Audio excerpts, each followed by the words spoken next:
Film diawali dengan memperlihatkan si James yang sedang ngamen di pinggir jalan, namun terlihat hampir sama sekali tidak ada yang peduli padanya.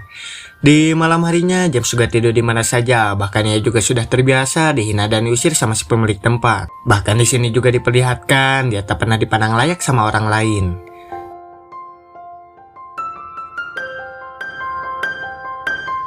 Besoknya James pun ngamen di tempat yang sama, dan untungnya siang itu masih ada orang yang baik yang ngasih sepotong roti ke dia. Namun yang bikin mirisnya, jikalau seharian dia tak mendapatkan uang, pasti ia akan nyari sisa-sisa makanan di tempat sampah. Di scene ini juga diceritakan bahwasanya James juga memakai obat-obatan terlarang. Terlihat satu temannya yang bernama Bess datang menghampirinya dan menawarkan obat kepadanya. Namun si James menolaknya karena uang hasil mengamen itu akan ia belikan untuk makan. Tiba di sebuah kedai, ia pun memesan makanan, namun waktu itu uangnya kurang dan ia pun berniat untuk membayarnya dengan menyanyikan satu lagu untuk membayar kekurangannya. Tapi yang sedihnya, si pedagang itu malah memilih untuk membuang makanannya dan mengusir si James keluar dari kedai itu. Ketika dia lagi nyari tempat untuk tidur, tiba-tiba ia ketemu Bess lagi dan menyuruhnya untuk masuk ke mobil. Katanya si pemilik mobil itu lupa menguncinya, dan Bess juga ngasih si James obat-obatan terlarang. Alhasil ia pun memakai obat tersebut, dan di pagi harinya si pemilik mobil itu datang. Ternyata si James hampir overdosis dan akhirnya ia pun dibawa ke rumah sakit.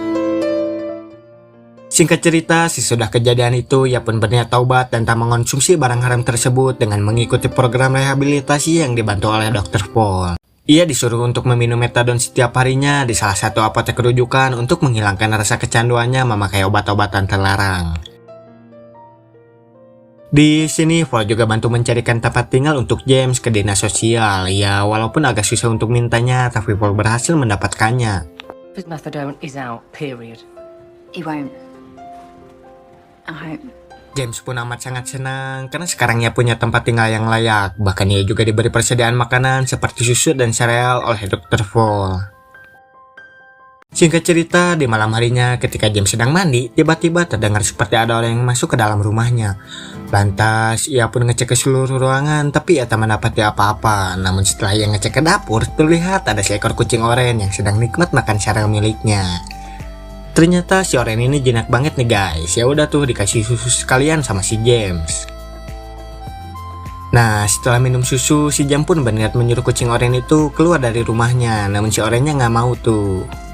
Dan untuk para pecinta kucing, pastinya udah pada tahu karakter kucing yang satu ini nih. Akhirnya si oranye ini ngikut tidur di kasur juga di sebelahnya si James. Dan di pagi harinya si James coba ngecek ke tetangga-tetangganya, kali aja ada yang kehilangan kucing, tapi kayaknya nggak ada nih. Akhirnya si orang dilepasin begitu aja karena kan si James harus ngamen buat makan dia. Dan sebelum ngamen, ia tak lupa mampir ke apotek rujukan untuk meminum obat metadonnya. Singkat cerita, ketika si James sedang ngamen, tiba-tiba ia bertemu dengan ayah kandungnya tuh. Namun di sini terlihat mamah tirinya nggak suka sama dia karena dia adalah seorang pecandu. Bahkan yang lebih sedihnya, dia juga dilarang datang pas ke acara Natalan nanti. Ayahnya pun tak bisa berbuat apa-apa dan akhirnya ia pun diberi sedikit uang dan ayahnya juga menyuruh datang pas tahun barunya saja. Waktu pun udah sore, dia pun pulang ke rumahnya. Ketika di depan rumah, ia pun melihat si Oren ada di pojokan rumahnya. Tapi si dia melihat badan si Oren berdarah kayak yang udah berantem. Ia pun bingung harus gimana dan mencari orang yang bisa ngobatin si Oren. Tiba-tiba ia melihat seorang wanita yang pernah ia lihat sebelumnya. Dan ternyata mereka juga tetanggaan nih. Tanpa basa-basi lagi, pikir si James siapa tahu aja wanita ini bisa bantu ngobatin luka si Oren.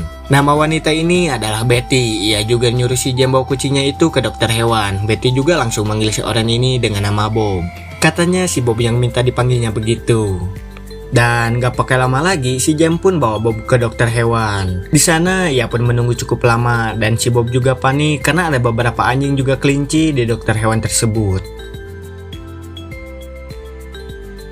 Singkat cerita, setelah selesai diobatin sama dokternya, pas mau ngambil obat, kira si James obatnya gratis nih. Karena kan katanya si Betty ini adalah dokter relawan. Tapi enggak tuh guys, kata dokternya pemeriksaan aja yang gratis tapi tidak dengan obatnya. Akhirnya si James pun ngitung uang hasil ngamennya yang cuma sedikit. Dan ada juga uang pemberian dari ayahnya yang niatnya bisa buat makan seminggu. Tapi nih demi Bob, akhirnya ia pun membayar pakai uang itu. Dan yang lebih parahnya lagi, udah menembus obatnya mahal. Pas gitu ngasih obat ke kucingnya susah nih guys. Bahkan si James juga coba ngebungkus tangannya pakai kain biar nggak kena cakar dan gigit, tapi masih tetap aja gagal.